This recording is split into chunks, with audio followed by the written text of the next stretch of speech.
नमस्कार मंडळी, कशा आहात?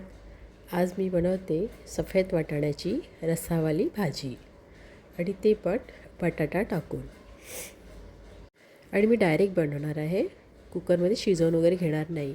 कुकरमध्येच डायरेक्ट फोडणी टाकून करून घेणार आहे. मी ऑइल टाकून घेतलं आहे, कांदा टाकलेला आहे आणि आता टोमॅटो पण टाकणार आहे आणि मिक्स करून घेणार आहे. त्यानंतर थोडंसं मीठ टाकलेलं आहे आणि जिंजर गार्लिक पेस्ट टाकणार आहे.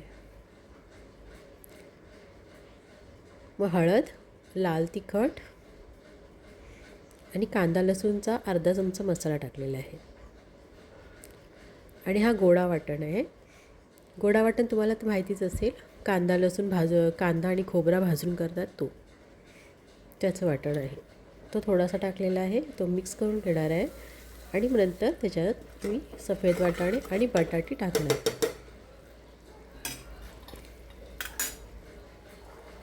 आणि मग चांगलं एकत्र मिक्स करून घेणार आहे. तुम्हाला ही माझी रेसिपी कशी वाटली मला कमेंट करून नक्की सांगा. आणि आवडली असेल तर लाईक, शेअर, सबस्क्राईब करायला विसरू नका.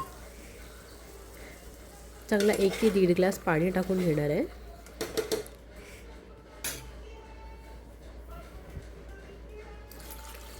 आणि 4-5 शिट्ट्या काढणार आहे. 4-5 शिट्ट्या काढा, कारण का सफेद वाटाणे ना जास्त लगेच शिजतात, पण जास्त शिट्ट्या काढल्या की त्याच्या एकदम साली निघून जातात. मी कोथिंबीर आता टाकलेली आहे, त्याच्यानंतर मी परत जेव्हा कढईमध्ये ट्रान्सफर करेन ना तेव्हा परत मी थोडीशी कोथिंबीर सर्व करणार.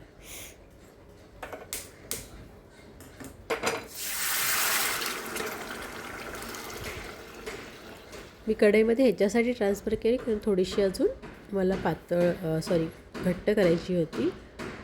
असं काय नाही, कुकरमध्ये ठेवून पण करू शकता, पण मला ती जरा इझी वाटत होती त्याच्यामुळे मी कढईमध्ये ट्रान्सफर केलेली आहे. आणि कशी वाटली ही कमेंट करून नक्की सांगा. पुन्हा भेटूया. बाय.